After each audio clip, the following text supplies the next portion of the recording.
So welcome to AME's 2 Second Lean Leaders Roundtable. Our last one was in August, so it's been a couple of months since we did one of these, but we've got some incredible leaders today that are going to sit around the table. I'm going to introduce firstly our resident leaders. Obviously, Paul Akers is Hey absolutely everyone. great. Paul's here. We have Bernard from New Zealand. By the way, Paul's in Da Nang right now. And then we have Alex, who's in the States. Are you probably in Houston or somewhere else? I'm not sure. Yes. And we've got three wonderful guest leaders today. We have Alison from Seating Matters, Hi. who is in Ireland. We have Pablo, who's in Argentina, and Brannon, who's in the States. So Well, we're gonna sleepwalk through this thing. No, I'm just kidding. It's 4 o'clock in the morning. It's 4 o'clock in the morning for me. No, we first of all, thank you everyone for coming. There's so many cool people on there. Mark Warren's on the chat. Mark Warren should be doing the whole thing right now. He's an amazing lean guy. And Mark, thanks for all your influence with the 2 Second Lean community. We appreciate that. So what we're gonna do is simply take the questions, and then I'm gonna, you know, give them to everyone impromptu and let them answer quickly. You only have 60 seconds to answer, so nobody can bloviate, nobody can go on and on. Just keep it quick, and I'm going to shut up and let's get going. all right. So the first question from one of our resident attendees from Putra in Canada. How have you navigated improvements that eliminate non-value added for one area, but create non-value added for another? Okay, Bernard, it's all Wow, yours. that's a hard question. Okay. It's a hard question. I You could would I throw, could answer that you pretty start, pretty Paul. You easily. start, Paul. Yeah, well, we don't do that because why would we do that? We would train our people so that they know the difference. They know what influences people upstream and downstream. I mean, why would you create non-value add activity for somebody else? So, you'd have to give me a hard example on what you're talking about, but in general, no, we wouldn't do that. We would always be aware of what our actions do to produce to somebody upstream or downstream. Go ahead, Allison, you want to try it? Yeah, so I would say that if there is a case where there is one improvement that actually it is better for a department and it does put a little bit more time onto someone else's department, is the improvement better for the customer? So does it actually make Good. better quality for the customer? And if it does, Mhm. then we'll go with that. Is it safer? Absolutely. Then we'll go with that. So there are a few non-negotiables that we would allow Great answer. extra non-value or extra Great waste to answer. happen somewhere else. Yeah. Okay, Brandon, how about you? Her answer was so good. I'm not even sure how to add to it. You don't have It was a great answer, but and I agree with what everybody said. I mean, they really have to look upstream and downstream, right? Like you got to be like, don't pass a defect on to the next person. Don't pass on a problem to the next group either, and just teach your people to be a team and to care about one another. And I think they'll think outside of their immediate area. That would be my answer. Exactly. Good. Okay, Pablo. So for us, after we found out the problem and we made an improvement, we constantly check of the solution and how it impacts on the customer. So that's my answer. Okay, good. And Pablo, by any chance, you don't have a pair of headsets or something because you're really echoey. And then let's go ahead to Alex. Alex, how are you doing? Good. morning. Good morning. Good morning. Good afternoon. That I'm like you. I would not probably accept deteriorating someone else to have non-value. I would challenge Right. to find another solution. Right. And, Okay. Good. So Good. just, I like how pithy. yeah, just to maybe ground this one, probably this might be a situation where your downstream customer may well be on another site or remote or somewhere like that. So it's hard to understand the impact of what you're doing in the future until you've actually rolled it out. So that may be where Putra's coming from. Okay. All right, let's All get right. to the next good. question. Next question. My question is, how do we get kids pumped for lean? You buy, I love look this at one. Paul's Okay. book. Yeah. Allison, go ahead. It's all yours. Well, I'm very, very fortunate that I actually have one of my children working at Seating Matters and is a super lean enthusiast. So I would say lead by example. There's lots of ways that you can teach and train the world, like what Paul has done with his book. And we've seen that Norm had brought schools in to visit his company so that he could then show people what a standard is for those kids for when they do go out into the working world. But for me personally, I lead by example, and I have a super lean enthusiast child myself. Okay. Super. Alex, you have children, go for it. Yes, and I was just laughing in my head here because it's exactly as it happens in the shop. I have 3 kids. One of them, the older one, Sebastian, he'll follow me. He'll do some examples, but not like really passionate. I have the middle one that doesn't really care a damn about it. Yeah. But I have my daughter, which is 13 years old, and she's all over it. And it's just like we hear it's by example. She sees me doing improvements. She wants to mimic and enjoys the heck out of it. So by example. Good. Pablo, you have children? Yeah, I have 3 girls, Matilda 15, Amparo 10, and Carmela 5. And Amparo is the top of the lean maniac of the 3. And I lead them by pulling and not pushing. Every time she got an idea or something that she wanted to change in her bedroom, I constantly pull, and offer her tools to make her improvement. Awesome. Okay, Brandon. My 3 kids couldn't be any more different from one another. They're completely unique. And so I have to approach it unique with each one of them and just kind of understand what appeals to them.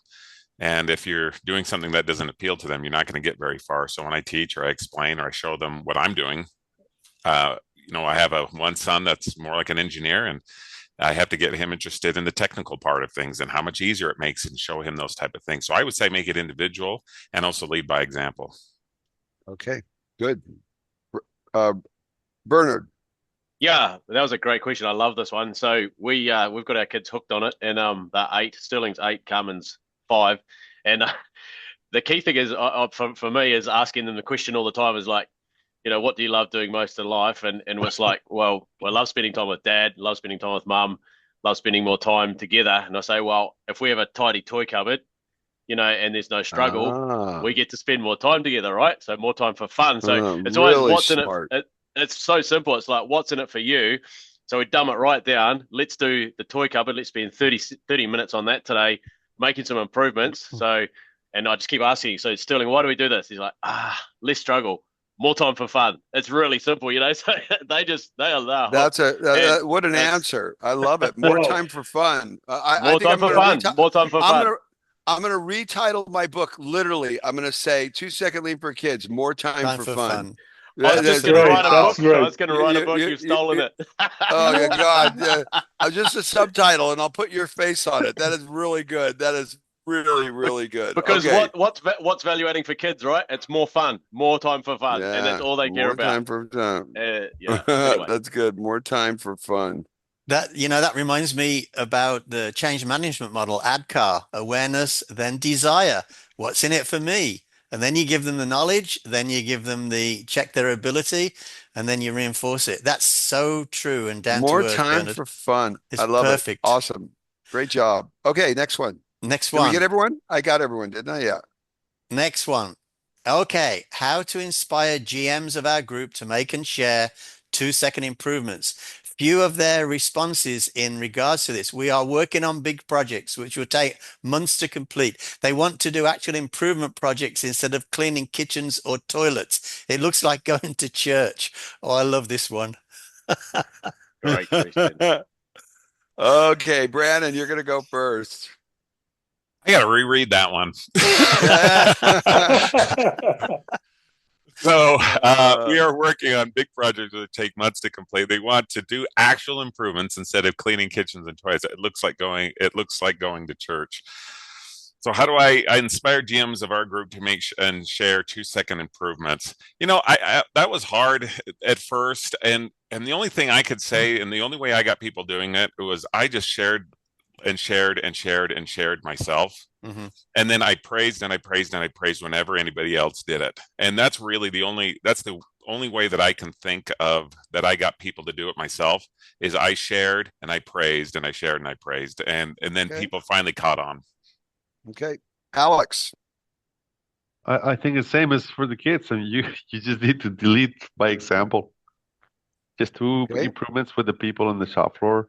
Take videos, share it in your posts and your chats, and like Pablo says, is the pull system. Not everybody will get it, and not everybody will follow. That's the truth, huh? Right. Allison. Yeah, I think that the big projects are important as well. But I think if someone doesn't want to do the small 2-second improvements, I think it's because they don't understand the impact that it can have on the company and the culture. I think it's crucial to have 2-second lean as part of the overall culture, and they need to understand that. So it's our job as leaders to help them understand that they need to contribute with the 2-second improvements to show their engagement in the culture, because not everyone's working on big improvements. We're all some of us are, but everyone's working on 2-second improvements. So it's key to show everybody that we are as involved in 2-second improvements as we are at growing the company with our bigger projects. Okay, good. Pablo. For me, it's like going to the gym. You can't expect a great result by going only 1 or 2 times a month. You have to make an habit, and the culture of the habit is more important. So small improvements are heavier, than a big one. Okay, Bernard. Yeah, great question and great answers from all you guys. I just always go back to things like, if you don't base your whole lean culture on lean leadership, it's over before you start. So if you haven't got the leadership team fully on board with it, you've got to keep trying. I know it's hard when you're sort of down below and looking up at leadership, if that's where you're at right now, because there's a lot of sort of hierarchies like that. But if you can keep sharing yourself, make it better by one. That's the first thing I'll say, because you're never going to get anywhere by complaining or being a victim. So just keep making it better by one, and then keep inspiring them and keep showing them the way that, hey, if we have a deep respect for people and a deep respect for resources, so we're showing people that we're humble enough to clean the bathrooms, then that's going to flow on. And imagine the uplift in a company where, so if you can convince your GM that, hey, because you got to sell it to them, hey, if that's your job, if you're in a lesser role, sell it to them and say, look, if you can do it and you're showing up on the chat every day, you're going to inspire everyone to make tiny improvements, level 1 improvements, and then more people are going to make level 2 improvements, more impactful improvements. But yeah, it's got to start there. And if you got to keep convincing, GM, don't give up. That's what I'd say. Do not give up, because you've got to keep at it. Okay, so I'm going to answer this question too. I would say it's strictly a philosophical issue. You haven't trained the GM well enough. So that what you're basically saying is they don't want to clean, and they don't want to clean toilets. They think that's beneath them. So the first thing I would say to them is, we are a team and we do everything as a team. The second thing I would say to them is simply this: if you were a new hire at a company and the boss was cleaning the toilet next to you, what would you think? And I'd shut up and let him answer that question. And I don't think any more needs to be said. And the last answer would be what Mr. Yabe says in Japan, head of the safety program for the Shinkansen, the high-speed trains, and also head of Tessay. He would say, if your leaders are not interested in Kaizen, they can't be leaders. Okay, go ahead. So I got one more thing to offer to Jaspreet. You're in New Zealand. Just get hold of Bernard and invite your GM to Bernard's place, and then Bernard will sell it. Absolutely. Yeah, exactly. Right? Okay. Bernard will say, come on, we're going to clean the washrooms. Why are we doing this? And he'll tell you all the reasons why, and you might sell it then. That's good. Okay. Jaspreet's a great lean leader, so I'm happy to help again. Jaspreet, bring it on. Okay. All right. So from Ian, should 2-second improvement videos be incentivized? We're getting improvements, but some staff are not motivated to pull out their phone and shoot. Okay. That's an easy answer for me. Go ahead, Alex. You're up. It's definitely no, because then there's no end to it. And you have to ask the question, why are they probably not taking any photos, videos of it? Some have difficulties technically. Some just don't even have a phone. Some are shy about it. So what I would suggest is a lead man or supervisor of that area to shoot it for them. It's just simple. Okay. As long as they do the case. Good. So let's just have somebody do it for them. Okay, that's a good answer. Allison, what do you say? Absolutely not. I think that doing improvements, there's enough intrinsic motivation within doing an improvement if the improvement is celebrated correctly. So perhaps that we should look at ourselves as leaders to say, are we actually celebrating all the improvements within the team for everyone? And if we are doing that, then they should want to do this so they can feel that intrinsic motivation. So yeah, absolutely not. Okay. All right. Brandon. I definitely no for me. And I would just say, don't underestimate the power of positive praise. It is so much more powerful than incentive. And I'll tell you this too, out of all the things that I've ever done, and I think it's maybe the most underrated leadership principle, when you praise, you are instructing at the same time, especially if you get hyper specific with the type of praise you want, because you're basically illuminating a path through the darkness for what that employee should be doing while they work for you. And to me, it just clarifies everything for that employee, and they will do it. And praise is an unbelievable motivator. Okay. Pablo. I tried at the first of my lean journey, I tried giving gifts or incentivizing in other way, and it was a failure, total failure. And I can say now that the proud feeling of showing in the morning meeting the improvement, it's way better, way better. Good. Bernard. Yeah, great answers from everyone. I totally agree. Do not incentivize, and just make sure that you're sharing those improvements in the morning meeting. If there's only one person on the chat, they're going to get a clap from everybody, and they're going to get celebrated. Won't take long before other people want to have that scratch on the back as well. So same thing, like human beings need self-esteem. You look at Maslow's hierarchy, right? You'll understand, put a picture of that in your office, and you'll soon start to understand what you need to do. So you've got to get people right up to the top, which is, self-actualization, being part of something bigger than themselves. Right. And yeah, you're going to crush it. Praise, get on the chat, praise. And it's got to be genuine praise, right? Genuine praise. Right. Yeah. So I have a different answer than everyone. This is, again, a total training issue. I face this problem all the time. I'm in Japan and people say to me, how do you do it? And I go, oh, it's so simple. We're going to do it right now. Everyone pull out their phone. I'm in the bus. I've got up on the screen. I say, okay, I've got everything mirrored on my screen, and boom, they're looking at it. And I say, grab those 4 photographs, drag them into iMovie. Then I shoot the video, and then edit it, put the transitions in, put B-roll over the top, and I do all this in like 5 minutes in front of them. They're going, you can't be that easy. And they're doing it with me. Of course, they're doing it on their phone at the same time. And they turn into video maniacs. Literally, they're posting videos on the chat right away. And they didn't know how to do it. It was just too difficult for them. They didn't understand it. And most of the time, what I find with people that don't want to do it is they don't know how easy it is and how effective it is. And as soon as you cross that barrier, they get it. So that's my answer. Okay. Correct. And obviously never incentivize it. No, this is intrinsic completely. Okay.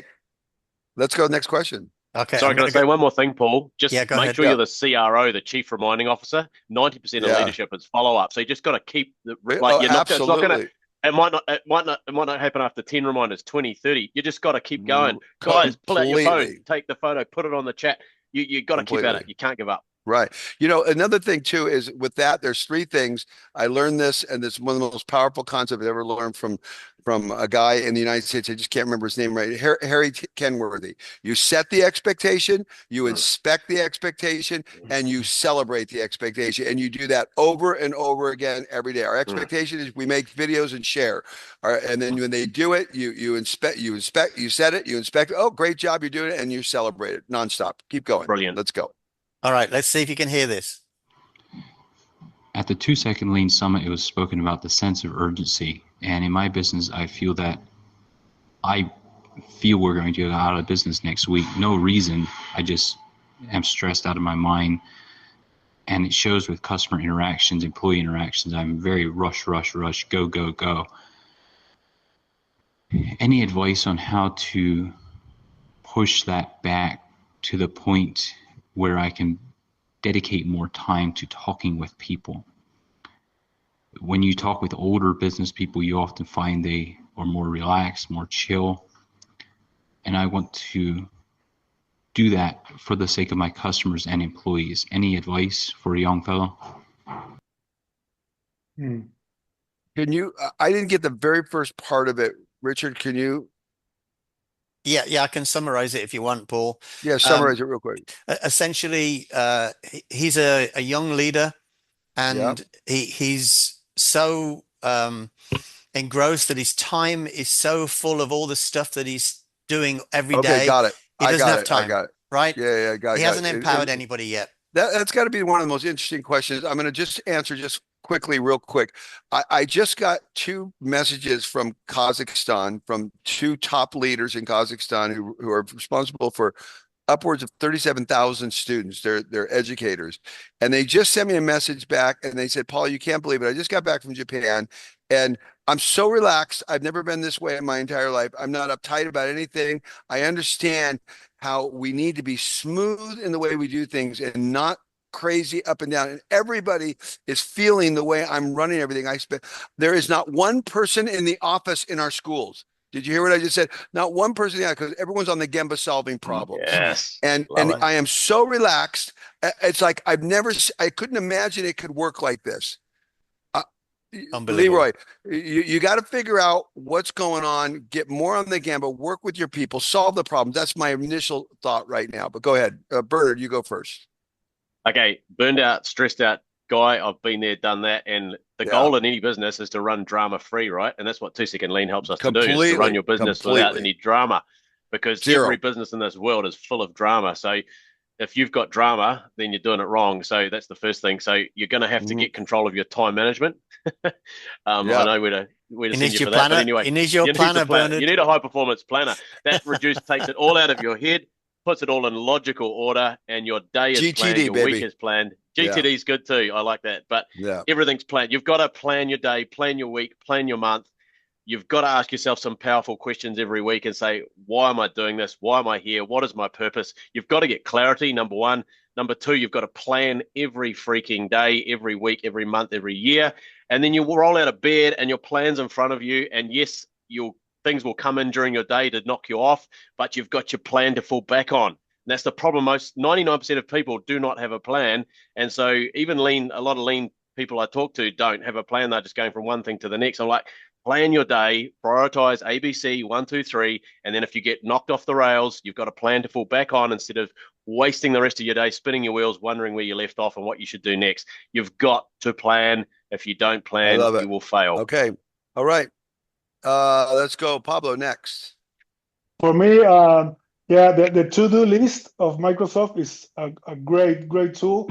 I start the day by writing down all the tasks, all the important things. I see the ones that I can give it to another person, and I always focus on the Gemba and stay with the people. You have to confront the problems of the Gemba and stay away from your comfort zone. Get rid of your office. You're not in an office. You need your phone, the people, and the Gemba. That's it. Got it. That's completely. And just so you know, in the chat, I just posted GTD video.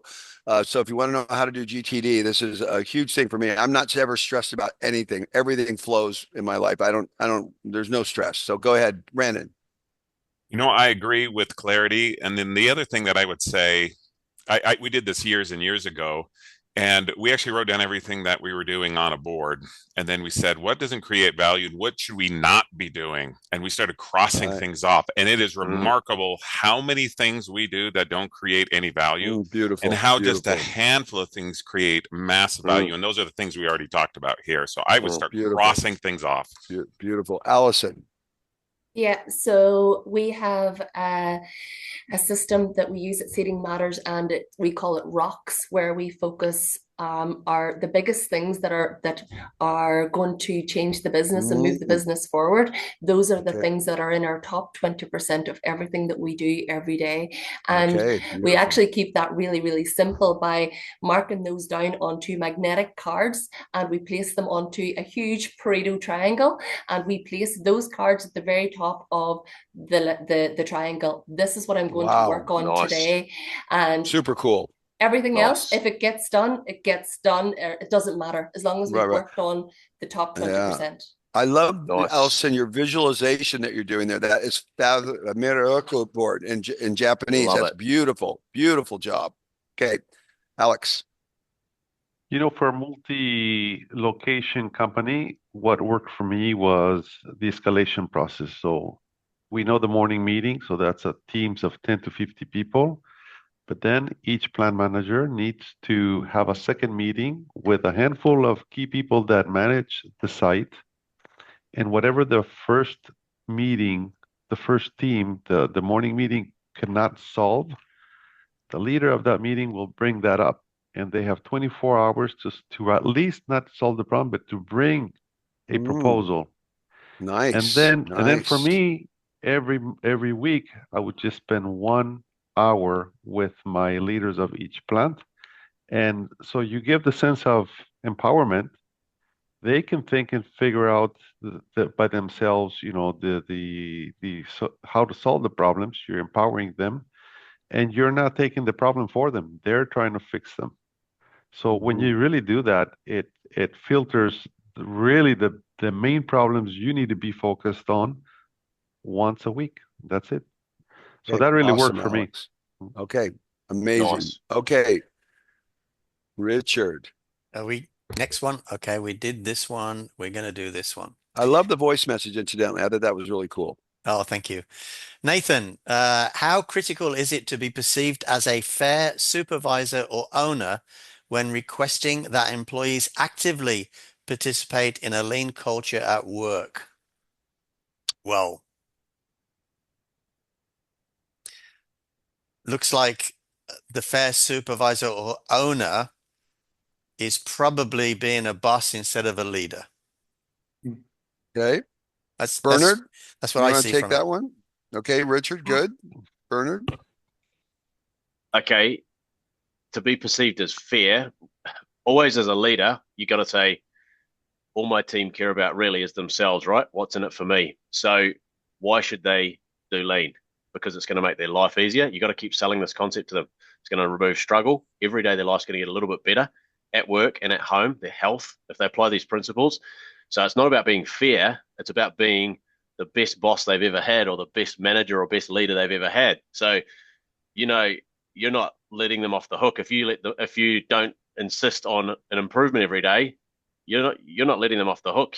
You're failing them because you're not going to lift them up. Answer. Right? Your job every day is to help your team achieve their biggest life goals. And how are you going to achieve the goal? Does that make sense? Yeah, well, here I read the question over and over again, trying to figure out what Nathan is really asking. What I think he's asking is, I don't know, but I think he's saying, you know, you're a boss and you let some people make improvements and the other people don't have to make improvements. What do you think? Is that what he's saying? When requesting that employees actively participate in a lean culture at work. Yeah, well, he's trying to. Oh, well, yeah, you go, Paul. Sorry. What do you think? Bernard, is that what he's trying to say? I think he's trying to. Yeah, I think he's trying to say, well, as people are pushing back and saying, you're not fair. You can't push this on us. So he hasn't solved the concept. That's my fair supervisor or owner when requesting the employees actually. Okay, I don't know. Pablo, go ahead. What do you think? What's your interpretation? I've learned in Japan with Mr. Yabe that leaders must be strict, warm-hearted, and fair. Yeah, isn't that the truth? I remember that he said it's the best one to build a respectful relation. So I think that fair part is just for that, a respectful relation with the people. Absolutely. Okay, Brandon. I don't know if I really worry about the word fair too often. I just focus on being more inspiring and learning what they need from me, being supporting and understanding what they're up against. And I found when you really understand what they're dealing with and you ask them good questions, it's amazing how they light up. So I don't spend a lot of time with, to be honest, with being fair, although I don't think it's a bad thing, but it's not something I worry about. It's not the issue you have to deal with, but I think your word that you said, being supportive, is very, very important. Allison, go ahead. Yeah, so I actually have two answers because I'm not really sure if it's like what everyone else thinks it is, or if it's what you think it is, Paul, where they're allowing some people to do improvements and some people not to. So I have two answers. So in Michael Althoff's book, he says that for lean to work, it has to work for the customer, it has to work for you, the person doing the improvement, the employee, and it has to work for the business. An improvement's not really an improvement unless it works for all three of those. So that is fair. So and it's easy to explain that. And I also have the other option where I seen a speaker a few years back at the Lean Summit in California. I think it was Sami Obara maybe, and he had talked about at Toyota, they had lean is in your company. As a leader, you need to decide if lean is an option or not. And Toyota decided that lean was not an option. It's a requirement. Everybody's contract at Seating Matters, for instance, states that we are hired. So if I was an accountant, for instance, I'm hired as an accountant to improve the process of accounts at Seating Matters. So it's my job to improve the process. I love your answer, just because, again, I think we have to spend more time explaining to people philosophically what it is we're trying to do. Well done, Allison. Alex.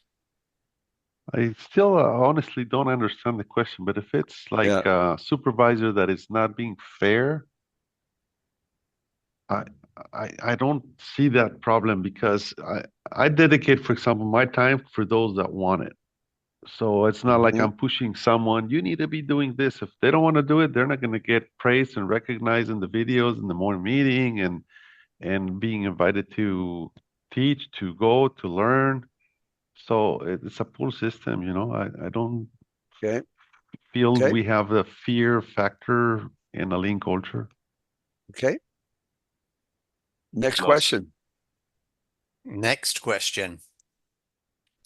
When starting out with Kanban for inventory level control, is there any inventory models that can be used to best support the process?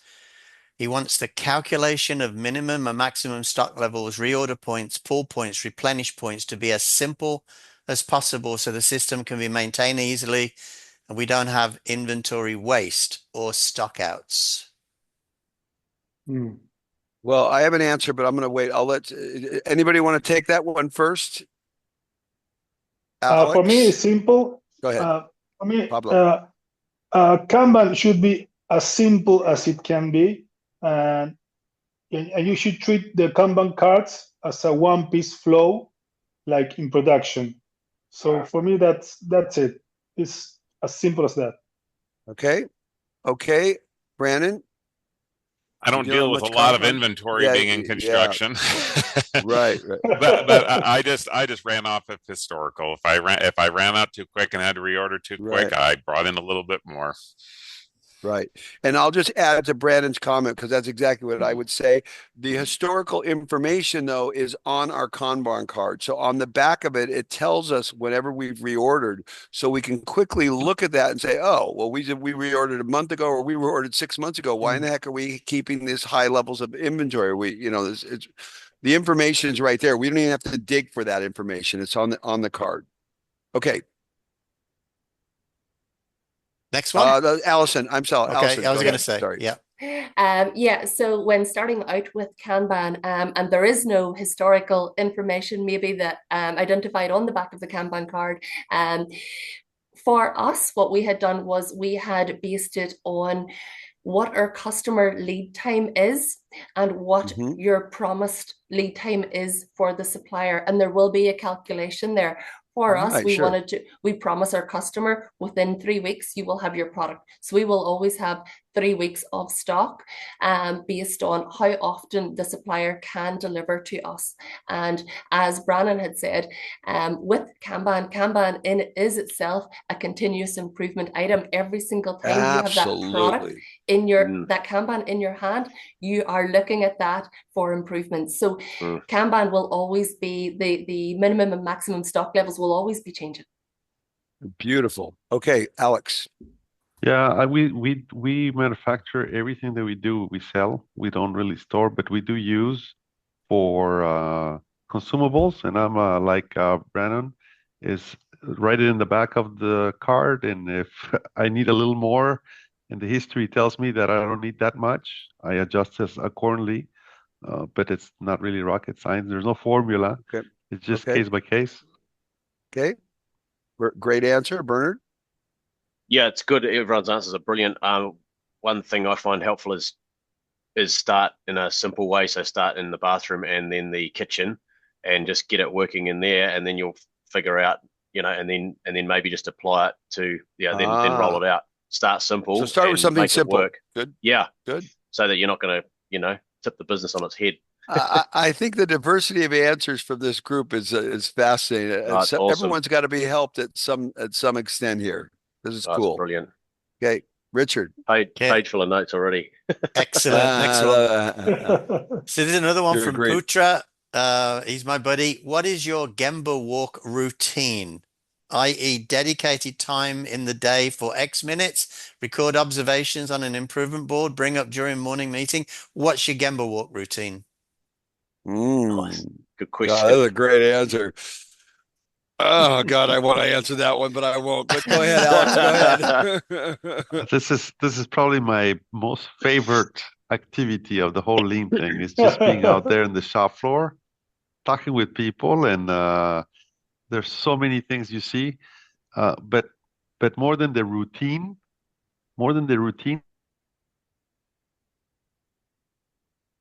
What was that, Alex? Did I lose you? He's frozen. He's frozen. He's frozen. Okay. Okay. Next one. So Bernard, go ahead. So for me, I do put it in my diary. So every day. Oh, he's still going. He's back. We lost you, Alex, for a second. You froze. Oh, sorry. So the number one thing I've learned from the Gamber walks is to look at the process, at the people and not at the process, because we normally would look at the process and forget what's going on with the burden of the people. It's good. Key. Okay, Bernard. Yeah, it's good. So what works for me is putting it in my diary as a blocked out time every day. Sometimes it's random, but mostly it's planned in. And but people don't know when I'm coming, so it's like yesterday I was in our Tauranga factory. They didn't know I was coming, and then I go around and just ask every single person, like, what's the goal for today? What's the target? How are we tracking for target? Right. What? Yeah. So just asking some interesting questions about their role. And like yesterday, I found about 6 or 7 improvement opportunities straight away, and then I put them straight onto the group chat, which is the leadership chat for that factory. And I'll say, hey, I found some gaps here. Can you guys address this in tomorrow's morning meeting? So it's very much one piece flow, hit it quickly, and then it'll get raised at the next meeting. That works really well for us. Okay. It'll be sometimes a photo, like we say, this area is sloppy. What's going on here? We've got some build up here. Or we've got something out of place or something not labeled. So get a photo straight away, upload it to the applicable chat, and the right people are seeing it straight away. Okay.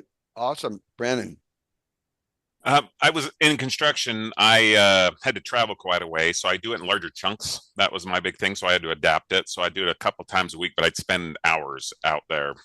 And I would say one of my favorite things that I started doing was I would give a challenge to the crew, and I'd say, let's find 5 improvements before I leave here. And when they didn't know where to look and things like that, I also found that not naming the wastes, kind of like the generic type of waste, I would ask them specific questions that were specific to their work. And it was amazing how they would just find things, and you'd walk out with 5, 6, 7 improvements. And that's what I would like to do. And it really got those guys on fire. And at first 5 seemed like a lot, but it's amazing what they can do when they stretch themselves. Super challenge. I love it. Allison. Yeah, so I don't have a routine. I am on the Gamber multiple times a day, and it really just depends on what's happening that day. I will always make a point of speaking to people about an improvement that they had put into the WhatsApp chat, or going to speak to someone about their morning meeting. And we have another chat where we're able to see if there's any issues, so any stop the line issues that they happen all day every day. So I do like to go and see what happened and what is the improvement live there and then. So it's ad hoc. You don't know when a problem is going to occur. So if I'm available, I will appear for a judoka stop the line moment and see if I can help out with the improvement. Nice. Awesome. Okay, I think Pablo, you're the only one that didn't answer.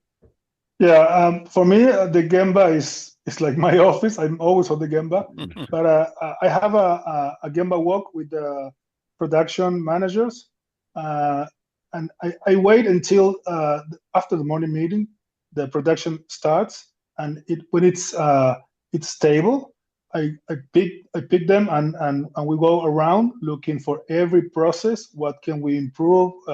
What are the needs for machinery?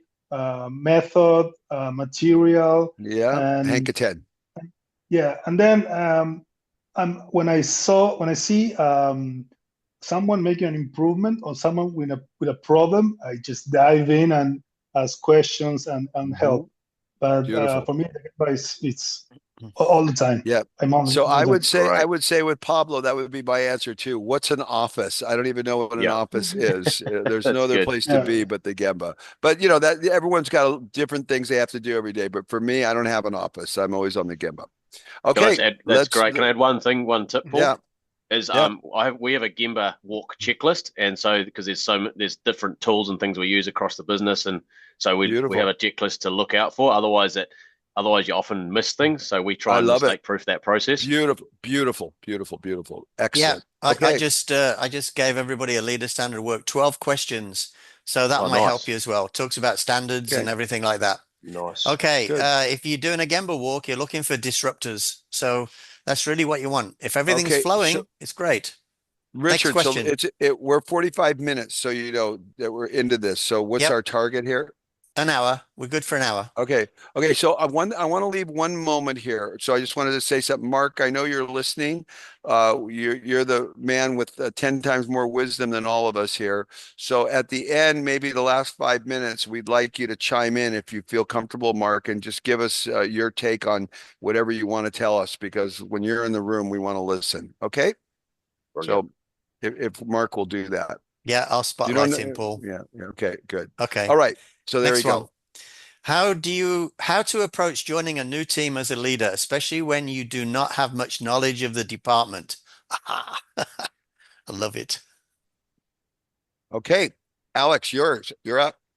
With certainly with humbleness and not being the boss-like attitude. You're there to learn and to help them out. Just focus how we can help our people. That's all we can do. So Mr. Yabe answer. Mr. Yabe says he didn't say anything for a year and a half when he took over Tesse. He just watched and learned. Okay, Allison. Wow. Yeah, I've the exact same. I actually seen a quote today that the best leadership tool that we have is our ears, and for us to go in and just watch and listen and feel the dynamic for a long time, and don't even think about being the leader just yet. That will naturally happen once you start to learn. Beautiful answer. Brandon. Just like Allison, I met with our mechanics, and they're in a different division, and I went out there and I just asked questions and questions and questions, and I could not believe what I learned in 20 minutes of questions. And that's what my recommendation would be. Just learn the inside and out and every frustration that they have. Beautiful. Pablo. I agree with all the answers, but I can add that you have to not only look for the process and understand the process, but also the people. Look for the people. How are they? How comfortable they are? What are the problems? That's a super important thing to also. Okay. And I just want to say Nice. to all the people on the panel, this has been the easiest moderator I've ever done. Everybody's not bloviating. Everyone's getting pithy, getting right to the point. Well done. Bernard. Awesome. Yeah, loving it. So I agree with everybody. Humility, servant leadership, right? You're serving those that you lead. We've got some great examples in history, and we all know who the greatest servant leader ever was. And then we just need to be I mean, asking questions. Absolutely love of what you said about using your ears.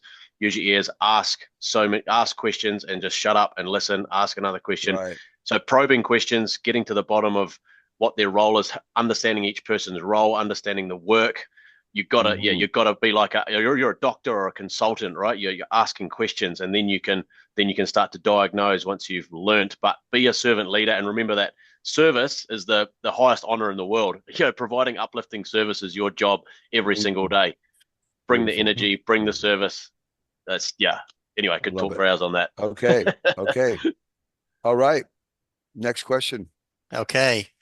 From Granger, after 2-second lean pillars and Kanban, which I see so much great videos on YouTube, what do you focus on next? I ask as I see so very little talk about flow across the whole business and setup time reduction, both of which bring the greatest improvement to the whole business, no matter what the department. What are your thoughts? Okay. Allison, I'll let you take it first. Go ahead. So it's a long question. It is. So how to focus once you have set up like basic 3S and you have Kanban in place, how to actually focus on process efficiency? Would that be correct? How to create more flow in the business? So I think the really, question is just simple. How do you get flow in we don't talk enough about flow in the business. That's my interpretation, but maybe I'm wrong. yeah, really, if all of us actually stood and watched our people and watched what they were doing, you would see that most of them have no flow in their processes whatsoever. And if all we did was stand and watch what they're doing, watch the people and their actual movements, we would see that we have so much more work to do. So if we just focus on that, you can watch the product, but if you watch the people, you'll find that there's a huge amount of improvement to make there. Okay. Alex. There's a technical side to it. You can do a balancing or a value stream and see where your bottleneck is, right? But keep it simple. Just go to Gamber and see where people are struggling. In less than 15 minutes, you could figure that out. Talk to people, listen, and Gamber talks to you. And unclog the pipes. Unclog the pipes. You got it. Okay, Brandon. I'm looking for a great video on my phone that shows flow, but go ahead, Brandon. For me, it's evenness, and what I mean by that is you can't have a whole bunch of work coming in and then no work, and then you can't have your sales going up and down and up and down. So your people are working tons of hours and no hours. And to me, that's a huge factor. You need it to be smooth so that that their operations can be smooth. And I think that's really overlooked. They can't be going up and down and back and forth and expect any flow. Completely. Okay, Pablo. Simple. Focus on people, just like Alison and Alex said. You can be technical with bottlenecks and even the production flow, but focus on people, see who's struggling, what are the problems, and that's it. Okay, that's good. Bernard. Yeah, so just building on that, you can start training your people on the 3 MUs. We've got a great little poster how they work, because it's not just about waste. It's about, so you put Muda, Mura, and Murai together, and they see how they connect. So unevenness and overburden and waste. And if your people start, so if everyone's learned the 8 wastes, now start teaching them and training them about the 3 MUs, we call them. That's really powerful. And then like everyone's saying, get to the Gamber. And just, I think standing and watching is so underrated, and observing and making notes. And you just see so, that's where you see the struggle, and then start to work with the team on creating flow, undoing those bottlenecks, unclogging the pipe, and and drawing pictures does help. You got to visualize it for people. So I'm a big fan of whiteboards and drawing a picture of the flow of the factory, and doing that on the Gamber though. So making sure people are right on the spot. I don't know if that helps. Yes. Paul, can I come in on go this ahead. one? Yeah, please. Okay, because during in the business that I was in, we tried to reduce batch sizes, and obviously to get to one piece flow, you can't reduce batch sizes unless you cut your setups down, because we had a lot of CNC machines with like 6-hour setups, and we said we got to get the setups down to 15 minutes, otherwise we can't reduce the batch sizes. And I think this is what Granger's getting at, that all of the chat across all of the groups that he's probably on always talks about the small little incremental improvements that everybody's doing every single day. Whereas a big one like setup time reduction is huge. If you've done so many videos, Paul, on reducing setups. I've seen, from 10 years ago, it was incredible. I mean, this is a real key thing that you got to get your setups down, because it's totally non-value added. But nobody's chatting about it. I think that's what Granger's asking. Well, I think that's a great point. And yeah, SMED, single minute exchange of die. My response, first of all, I think you're absolutely right, Richard. Flow should be your life. And so Granger's asking, should that be an emphasis? It absolutely should be. If there's not flow in your business and everything you do, you've got a huge problem. I'm gonna leave it at that. Yeah. Can I say one more thing? One thing that's really helped us as a business, and it might help you guys, is start doing we just call them mini Kaizen events. So you get the whole team around a problem, and there might be 10 people in the group or 15, and you kind of moderate it and say, guys, we've got 15 minutes or 20 minutes to brainstorm this, see if there's something we can do immediately to change this. That really is really helpful, because if you've got people that are making level 1 improvements, but no one's making level 2 improvements, like bigger, chunkier stuff, that's a real help, getting everyone together just for 15, 20 minutes. It's incredible. Okay. Excellent. We got like 6 minutes left. Okay. I'm going to give, I'm going to give Mark. Let's get Mark and see if Mark will help us. Okay, here's one from me. We've seen 5S, sort, set in order, shine, standardize, sustain, leaned out to 3S, which makes much more sense. What order do you perform the first 2 S's, and why? Okay. Yeah, I get this question all the time. Me, it's simple. You can't. How could you do anything unless the area is clean? So if you're in a kitchen, the first thing is wash the dishes, and then you can sort through the dishes that you don't need, and then you can create standards on where the dishes are kept. That's my response. Go ahead, Alex. Yeah, definitely. Like you always say, is you clean by looking for problems, right? So by just wiping down, giving a little love to your machine, and you will find out what needs to be improved. That's I agree. The same sequence. Okay, Allison. I'm going to disagree, and I'm going to say, yeah, definitely sort. We need to distinguish between what's needed and not needed, and when we decide that it's not needed, then we move it, we sweep it to one side, and then also clean. While we're cleaning, yes, there is sorting, but yeah, I would automatically go to distinguishing between what's needed and not needed. Therefore, I can clean easier, and then always standardize as the last. Yeah. Okay. Brandon. I'm exactly like Allison. I'm on that side too. You got to get the stuff you don't need out of there, or else how do you clean it? You got stuff sitting all over the place. And I always also have this rule, like if my kids need to do a little bit better on their room, I always have a goal. You got to get 50% of the stuff you don't need out first. That's always my goal. Half of it out. And now we can get to cleaning and vacuuming and all that other stuff and standardizing. Okay. Pablo. Yeah, shine and order. But something that is very important is don't forget the sustain. The sustain is super important. We changed our morning meeting on Monday.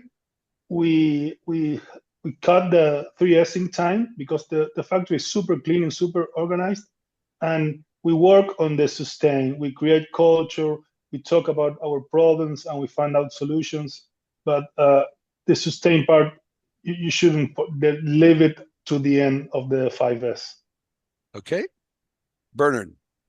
Yeah, it's good. I agree with everybody. When we 3S, sweep, sort, standardize, sweeping and sorting kind of happens at the same time. You sweep, get the clutter out, chuck it in the bin, sweep, so yeah, that's us. Simple. Chuck it on the burn. That's a good Okay, I'm going to push back on Alison and Brannon here, right. because I love sweep, sort, standardize, right? Sweep because you're going to look for problems, and while you're discovering problems, you discover stuff you don't need. But here's the reason I'm pushing back, because once you're into 3S and you do it every single day, you are not going to have a lot of crap around. It's all gone. Right. So Yeah, every I single agree. day, you are going to sweep, shine, make everything clean. And occasionally, you might discover something that's not necessary because Fred went and dumped something in your area. So there's my take on it. It Nice. should not be sort, sweep, I'm not going to jump standardize. into this controversy at all, but I'll let you handle it all, Richard. Okay, let's get to Mark. We only have Let's 5 go. minutes. We got to get to Mark here. All Come right, on. let's We see gotta, come on. if I can get Mark to be a. So people don't know, maybe a lot of people don't know who Mark Warren is. He's like the guru, the top guru in lean thinking. He's been around for a long time and he knows his stuff. And to hear from him would be wonderful. It's like having Taichi Ono with us. Okay, Mark. here's Mark. Hey, Paul, thanks. Okay. Sounds like you're in Vietnam, you said? I am. I'm kite surfing. Go get some pho in the morning. Yeah, you got it. Yeah, I love it, man. It's amazing, isn't it? In the morning too, I have it. Go ahead. Mark is our incredible historian. He knows TWI. I think he actually wrote it himself, but Yeah, incredible person. Okay. Well, I think my history reputation kind of overshadows what I've done in factories, but I would like to go back to Granger's point, looking about flow and setup reductions, or just setup. So what a lot of you may not realize is Ono, his first kind of epiphany for trying to create lean came from seeing a factory that had been reorganized for flow. So there's 4 core principles.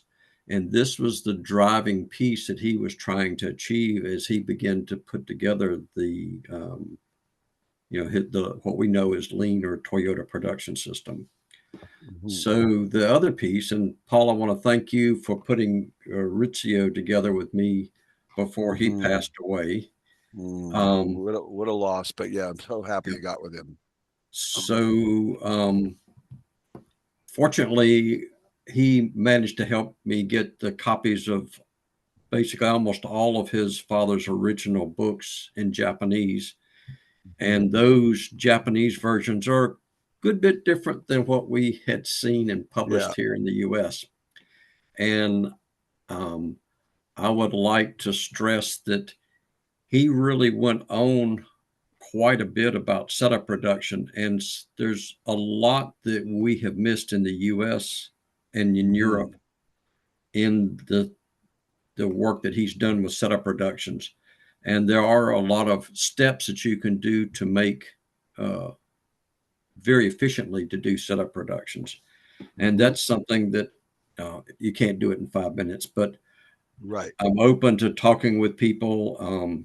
I'm semi-retired now, and my fun part is going to factories and helping them. Yes. So I'm kind of open. I'm exploring opportunities to play mentor to people who really want to learn. Yeah, you'll definitely go to the next level with Mark.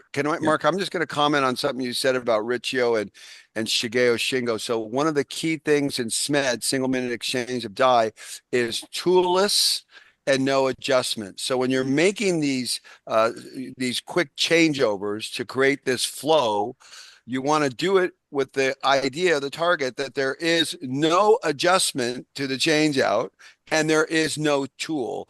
And in Japan, because I'm in Japan all the time, that's all I do is I show people these unbelievable 4 and 5 die changes in 5 minutes with all automation, and there's no tools and there's no adjustment. It takes your breath away. So absolutely. So there's some layers about how you go about that. And that's the piece that so many people miss, is they don't realize the adjusting part is often where so much of your time is eaten up. But some of the other stuff that we've done with the TWI programs and combining that with the SMED or the setup production is, especially where you have longer setup times and you have multiple people, we actually write out job breakdowns on what each person does. Mm-hmm. And so it's, well, all you have to do is watch a pit stop in a race car, and everybody has their exact work to do, and that's it is time to perfection. Yep, and we do that, and there's a number of companies that we've done that where we've improved their setup times to such a point that they have stopped purchases of extra equipment for capacity. You find that you have all sorts of hidden capacity if you can, especially if you're a high mix environment. Yeah. For sure. Wow. Especially really good answer, Mark. So let's go ahead and wrap it. Mark, thank you so much for commenting. When we have you around, we definitely want to get your input on things. And Richard, I'm going to let you go back to you and let's wrap it up. And thank you everyone for coming. It's been amazing. And for all the people who participated as well. Okay, excellent. Well, thank you for my team. I'm not going to put you back in the immersive view right now, but Paul, obviously you got up at 20 minutes to 4 in the morning for this, which Thank you, is Paul. phenomenal. It's all good. It's all good. And our resident leaders, Bernard and Alex, along with Paul, thank you again. And for our guest leaders today, Brannon, Pablo, Allison. and last but not least, Allison. And please don't worry that I pushed back on you, but you were great. All of you were fantastic, and we're going to have another one of these sessions in the very near future. We'll let you know when everybody agrees. But amazing stuff. Thank you, all of you. Thank you. And we'll see everyone Thanks, next month. everybody.